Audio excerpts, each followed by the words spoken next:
नमस्कार मित्रांनो, माझं नाव वैभव शेंडगे. मी आज तुम्हाला आईविषयी एक कविता म्हणून दाखवणार आहे.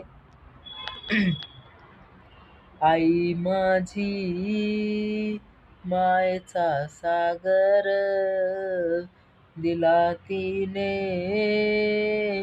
जीवना आधार.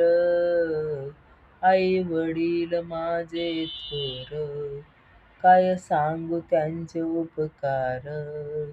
जेवणाच्या वाटेवरती किती असतो त्यांचा आधार. आई माझी मायेचा सागर, दिला तिने जीवना आकार. आई वडील माझे थोर, काय सांगू त्यांचे उपकार. धन्यवाद.